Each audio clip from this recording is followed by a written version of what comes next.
60 రోజుల్లో మీతో ఇంగ్లీష్ అద్భుతంగా మాట్లాడిస్తాం. వెంటనే కాల్ చేసి జాయిన్ అవ్వండి. అమ్మ నమస్తే. నమస్తే అమ్మా.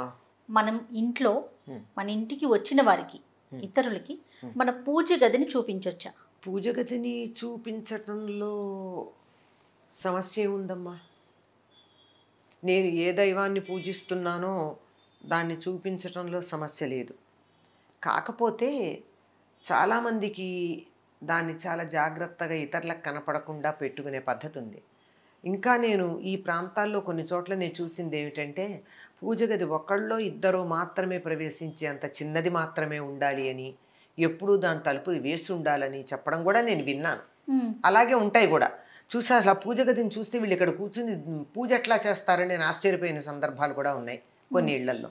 ఇల్లు చాలా పెద్దదిగా ఉన్నా, ఎందుకు అంటే దేవుడికి ఎక్కువ చోటు ఇవ్వకూడదని కాదు వాళ్ళ ఉద్దేశం, అట్లాగే ఉండాలని పెద్దలు చెప్పారట, అంతకన్నా ఎక్కువ ఉండకూడదని. కానీ పూజ గదిని చూపించకుండా ఉండవలసిన అవసరం ఏమీ లేదు. అయితే ఇక్కడ చిన్న సమస్య ఉంది. అందరూ శుచిగా ఉండరు కదా, అటువంటి వాళ్ళని మనం పూజ గదిలోకి తీసుకెళ్ళి అక్కడంతా అశౌచం అయిపోతే దానిని మళ్ళీ నేను శుభ్రం చేసుకోవడానికి కష్టమవుతుంది అన్న ఉద్దేశంతో అశౌచం దృష్టితో ఆ దగ్గరికి తీసుకెళ్ళకపోవడం అనేటటువంటి సమస్య ఉంటుంది.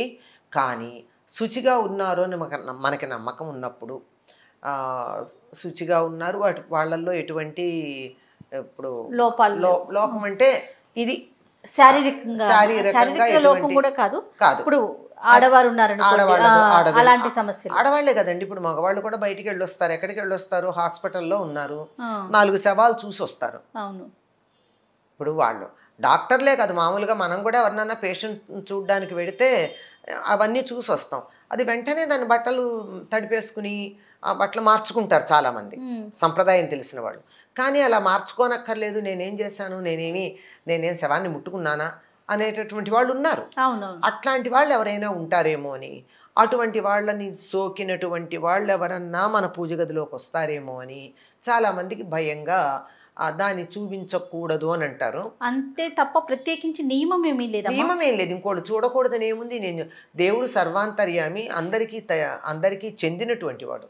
అయితే సర్వాంతర్యామి అయితే మళ్ళీ వెంటనే ప్రశ్న వస్తుంది, ఇంట్లో పిల్లలు అడిగేస్తారు, సర్వాంతర్యామి అయితే పూజ గది ఎందుకు, గుడి ఎందుకు అని అడుగుతారా? అడగరా? అవును, అడుగుతారు.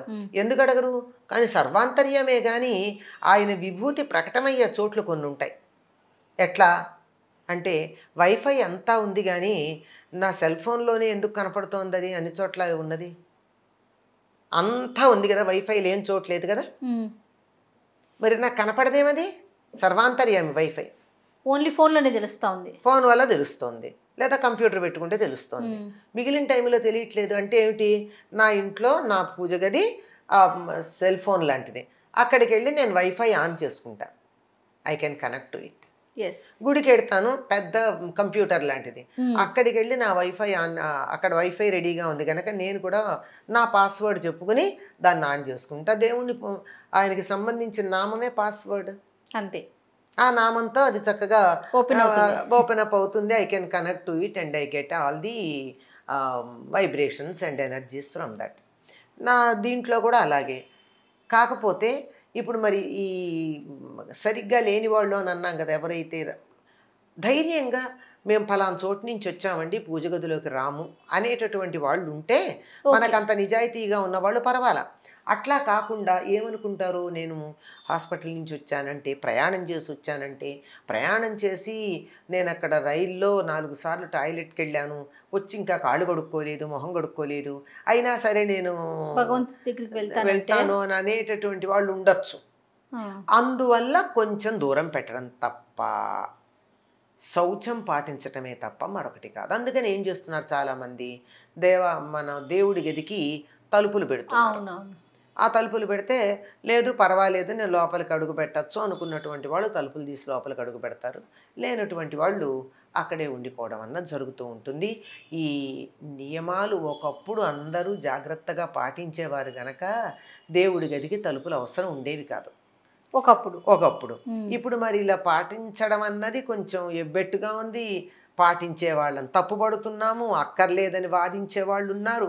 ఇటువంటి సందర్భంలో మనం కొంచెంగా దేవుడికి ఆ తెర మరుగు అన్నది దేవుడి విగ్రహాలకి, దేవుడికి కాదు, మనం పూజించే దేవుడి విగ్రహాలకి అక్కడ ఉన్నటువంటి వాతావరణం ఏదైతే యాంబియన్స్ అంటామే, అవునమ్మా. ఆ వాతావరణం ఏదైతే ఉందో అది పొల్యూట్ కాకుండా ఉండేటట్టుగా చూసుకోవాల్సినటువంటి అవసరం ఉంది.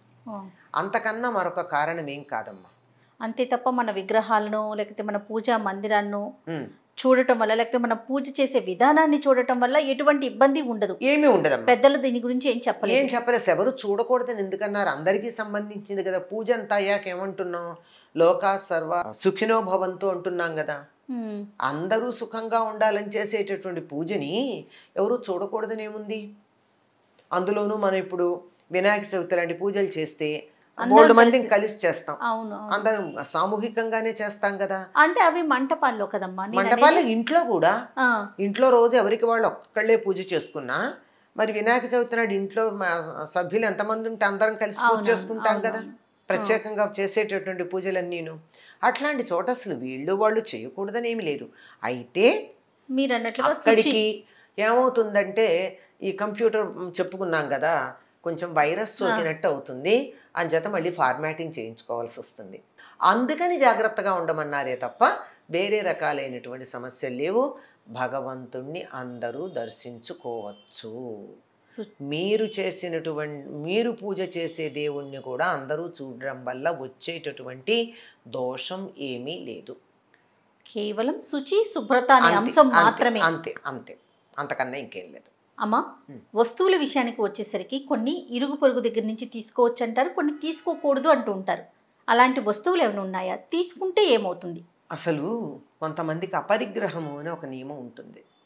ఎవరేమి ఇచ్చినా తీసుకోరు, ఉదారంగా ఊరికే తీసుకోరు. అది మంచి చెడు అని ప్రసక్తే లేదు, ఊరికే తీసుకోరు. తీసుకుంటే వాళ్ళకి రుణపడిపోతాం కదా. అందువల్ల రుణపడిపోవటం మాటటుంచి కొన్ని వస్తువులు తీసుకున్నట్టయితే మంచిది కాదు అని కూడా మన పెద్దలు చెప్పారు. అట్లాంటి వాటిల్లో ఏవి తీసుకుంటే వాళ్ళ తాలూకు దరిద్రం కానీ శని కానీ మనకు వస్తాయో అటువంటి వాటిని తీసుకోకూడదని చెప్పారు. ఏమిటి? దేని మీద శని ప్రభావం ఉంటుంది, శనికి సంబంధించిన వస్తువులు ఏమున్నాయి అవి తీసుకోరు.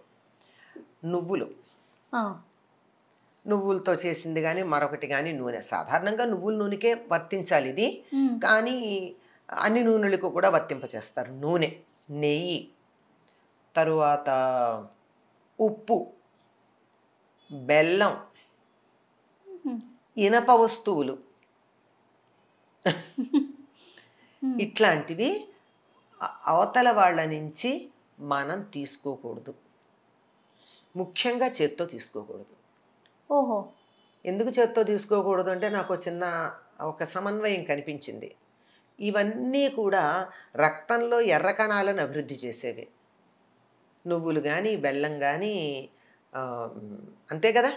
తర్వాత ఇనుము ఎలాగో ఇనుమే, రక్తంలో ఉండేది ఐరనే కదా ప్రధానంగా ఎర్ర రక్త కణాలకి.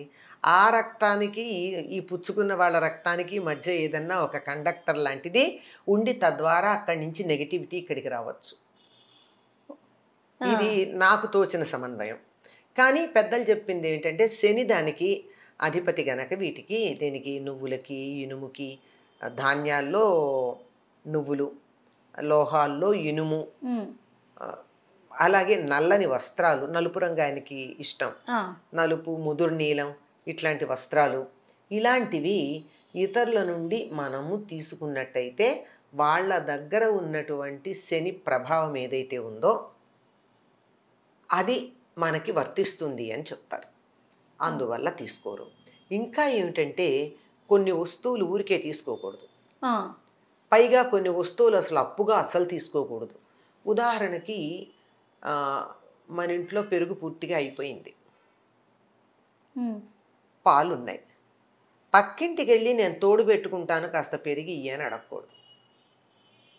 తోడుకి పెరుగు అడగడం అన్నది తోడు పెట్టడానికి అయితే మాత్రం పెరుగు ఇవ్వరండి. ఎట్టి పరిస్థితుల్లో వాళ్ళు ఇవ్వరు. మన తోడు కోసం అడిగామంటే మనకు కావాలి అంటే వెళ్ళి మామూలుగా అడుక్కోవచ్చు. ఏమని, నాకు ఇంట్లో పెరుగు అయిపోయిందండి, కాస్త ఈ పూట నేను మజ్జిగ లేనిదే అన్నం తినలేను, కాస్త పెరుగు ఇవ్వండి అని అడిగితే అట్లా తెచ్చుకోవచ్చు కానీ తెలిసిన వాళ్ళైతే ఎవరు తోడు కోసం అయితే మాత్రం ఇవ్వరండి పెరుగు. ఎందుకమ్మా? దాని పేరు ఏమిటమ్మా? తోడు. తోడు అంటే సహకారం. నాకు తోడుకి లేదు ఇవ్వమని అడిగితే మన దరిద్రాన్ని బయట పెట్టుకున్నట్టే కదా. అటువంటి దరిద్రులకు మనం సహాయం చేస్తే ఏమో అది మనకు అంటుకుంటే ఇట్లాంటి అనుమానాలు ఏవో ఉండుంటాయి నేను అనుకుంటున్నాను. కానీ తోడు కోసం పెరుగు అడిగితే మాత్రం ఇవ్వరమ్మా. పల్లెటూళ్ళల్లో ఎట్టి పరిస్థితుల్లో పాడి బాగా ఉన్నటువంటి వాళ్ళు తోడు కోసం పెరుగు అడిగితే ఇవ్వరు. అది అడగకూడదు కూడా. అడగకూడదు. అలాగే ఇప్పుడు నువ్వులు ఉన్నాయి, నాకు చాలా పంట పండింది. పల్లెల్లో బాగా పండుతాయి కదా, పంట పండితే అందరికీ పంచుకునే అలవాటు ఒకటి ఉంటుంది. మరి పంట పండితే ఏం చేస్తాం, పక్క వాళ్ళందరికీ తలో కాస్త పంచుతాం. మరి పంచుకోకపోతే ఎట్లా? కానీ నువ్వులు ఇవ్వకూడదు కదా, కొనుక్కోవచ్చు. అందువల్ల నువ్వులు లాంటివి గనక ఎవరైనా మాకు పండే అయ్యేని పంపిస్తే తప్పనిసరిగా ₹1 అన్నా వాళ్ళకి ఇచ్చి తీసుకోవాలి. అలాగే చీపురు, చేట ఇట్లాంటి వస్తువులు కూడా తీసుకోకూడదు ఎవరి దగ్గర ఊరికే. ఎందుకంటే ఇవి కూడా జ్యేష్ఠాదేవికి సంబంధించినవి. అది అడిగాము అంటే అవి అక్కడి నుంచి మనకు వచ్చినట్టు. ఇప్పుడైతే మనకి లేవు, కానీ పూర్వకాలం అలుగుగుడ్డలు ఉండేవి. అంటే ఇల్లు పేడ వేసి అలకడానికి ఒక గుడ్డలో పేడ వేసి ఇలా అలుక్కుంటూ వచ్చేవారు. అలుగుగుడ్డ అంటారు. అంటే ఇప్పుడు మనకి మాపర్ కింద లెక్క అనుకోండి. బట్టతో ఇల్లు తుడిచేటప్పుడు తడి బట్ట కావచ్చు, లేకపోతే మాపర్ కావచ్చు. అట్లాంటివి కూడా ఇవన్నీ కూడా ఈ క్లీనింగ్ ఇంప్లిమెంట్స్ అన్నీ కూడా ఆవిడ గారికి సంబంధించినవి. అందువల్ల అవి కూడా ఊరికే తీసుకోకూడదు. ఇట్లాంటివి పాత గుడ్డలు అయితే పాత గుడ్డలు ఒక సందర్భంలో తీసుకోవచ్చు. పసిపిల్లలు అప్పుడే డెలివరీ కనుక అయినట్టయితే ఆ పాత ఆ ఒంటి మీద పెట్టుకున్నటువంటి దానివల్ల వాళ్ళ యొక్క భావనలు దాంట్లో ఉండి బిడ్డ క్షేమంగా ఉంటారు కనుక అట్లా అడగచ్చు. కానీ మామూలుగా అయితే అట్లాంటివి ఇట్లా తీసుకోవడం అన్నది ఇవన్నీ దరిద్ర హేతువులుగా చెప్తూ ఉంటారమ్మా. దరిద్రం అంటే మరొకటేం కాదు, మన చేత కష్టపడేటట్టు చేసేది, ఎంత శ్రమ పడినా ఫలితం రాకుండా శ్రమ మాత్రమే మిగిల్చేది. ఆ పని చేసే ఆయన ఎవరంటే శనైశ్చరుడు. నెమ్మదిగా నడుస్తాడు ఆయన. ఎంత నెమ్మదిగా నడుస్తాడంటే మనకు కూడా ఎంత కష్టపడ్డా ఫలితం అన్నేళ్ళు పడుతుంది అనమాట. అది అంతకన్నా ఇంకేం కాదు, కారణం కాదు. అందువల్ల వీటిని ఎవరి దగ్గర ఉదారంగా తీసుకోకూడదు అని చెప్తారు. సో అంటే ఇప్పుడు మీరు చెప్పిన దాన్ని బట్టి మనం వస్తువులు అడిగేటప్పుడు ఆలోచించి అడిగి తీసుకోవాలి, అంతే కదమ్మా? అంతే అమ్మా. అంటే ఇప్పుడు ఇవన్నీ కూడా ఆధ్యాత్మిక పరంగా అంటే ఇలా చెప్తే భయపడతారని చెప్పుండొచ్చు అంటారా? అంతే. జ్యేష్ఠాదేవికి కోపం లేకపోతే జ్యేష్ఠాదేవి మనకు వచ్చేస్తుందని, లేకపోతే ఇవి తీసుకోవటం వల్ల శని మనకు పట్టుకుంటుందని, ఇలాంటివి చెప్పటం వెనకాల ఒకటి ఏంటంటేనమ్మా, ప్రధానంగా ఎవరి దగ్గర ఏమీ తీసుకోకూడదు అని ఊరికే తీసుకోకూడదు అనేటటువంటి భావన పెట్టుకోవాలి. ఎవరి దగ్గర నుంచి ఏమన్నా తీసుకుంటే తిరిగి ఇచ్చేటట్టుగా ఉండాలి. దాని బదులు ఏదో ఒకటి ఎంతో కొంత ఈ భావన ఉన్నటువంటి వాళ్ళకి మాత్రమే ఇవన్నీ వర్తిస్తాయి. కానీ ప్రతిదీ అందరి దగ్గర ఏది వస్తే అది ఊరికే వస్తే ఏదైనా తీసుకునేటటువంటి మనస్తత్వం ఉన్నటువంటి వాళ్ళు కనీసం కొన్నింట్లోనా జాగ్రత్త పడతారని చెప్పి, ఇవి తెలిస్తే ఇంకా కొన్ని విషయాల్లో కూడా జాగ్రత్తగా ఉంటారని చెప్పడం ఉంది. అందువల్ల ఉదారంగా ఎవరి దగ్గర నుంచి ఏమీ తీసుకోకూడదండి. ఇప్పటికి కూడా చెప్పేటటువంటి మాట మీకు ఇంకా గట్టిగా చెప్పాలి అంటే, దానం ఇచ్చేటప్పుడు కూడా ఇనుము దానం కానీ, పత్తి దానం కానీ, మరి నువ్వుల దానం కానీ ఎవరు పడితే వాళ్ళు తీసుకోరు. అందుకే ఈ దానాలు పుచ్చుకునే వాళ్ళల్లో ఎవరన్నా మరీ దరిద్రుడిలాగా ఉంటే, నువ్వుల దానం పట్టేవాళ్ళ ఉన్నాడు వీడు దరిద్రుడు అంటారు. అవును. అంటే నువ్వుల దానం పట్టేవాడు అంటే ఎంత దరిద్రం అంటే అందరి దరిద్రం వీడే తీసుకుంటున్నాడు. నిజంగా అది ఒక రకమైన త్యాగబుద్ధి. కానీ ఏం చెయ్యాలి, ఆ దానం తీసుకున్నాక ఆ ప్రభావం పోవాలి అంటే ఎన్నో లక్షల గాయత్రి చాలా నిష్ఠగా చెయ్యాలి. చేస్తున్నారా? అది కనిపించదు. అందువల్ల ఇవి దానం తీసుకోవడం, ఊరికే తీసుకోవడం, అప్పు తీసుకోవడం కూడా చాలా జాగ్రత్తగా ఆలోచించాల్సినటువంటి విషయాలు. పత్తి కూడా తీసుకోకూడదమ్మా ఒకళ్ళ దగ్గర నుంచి. పత్తి కూడా తీసుకోరు. పత్తి ఇస్తే కూడా ₹1 అంటే మినిమం ఎంతో కొంత ఎక్కువ 100 ఇవ్వచ్చు 1000 ఇవ్వచ్చు కాదనం. పత్తి కూడా తీసుకోరు. చిత్రం ఏమిటంటే ఆ పత్తితో తయారైనటువంటి వస్త్రాలు తీసుకుంటాం. వస్త్రం మళ్ళీ దానికి చాలా పవిత్రత ఉంది వస్త్రం తయారయ్యేటప్పటికి. అందువల్ల దానికి అభ్యంతరం ఉండదు. కానీ ఒత్తులు చేసుకోవడానికి కావాల్సిన పత్తి కూడా ఎట్టి పరిస్థితుల్లో తీసుకోరమ్మా. అగ్గిపెట్టి ఒకటి తీసుకోరు. ఇట్లా ఉన్నాయి కొన్ని. అవునవును. ఇవన్నీ కూడా అగ్గిపెట్టి ఎందుకంటే నిప్పు రాజేసేది, అంచేత తీసుకుంటే తగాదా వస్తుంది అని సున్నం ఇట్లాంటివన్నీ తీసుకోకూడదని చెప్తారు. అలాగేనమ్మా. నమస్తే. నమస్తే.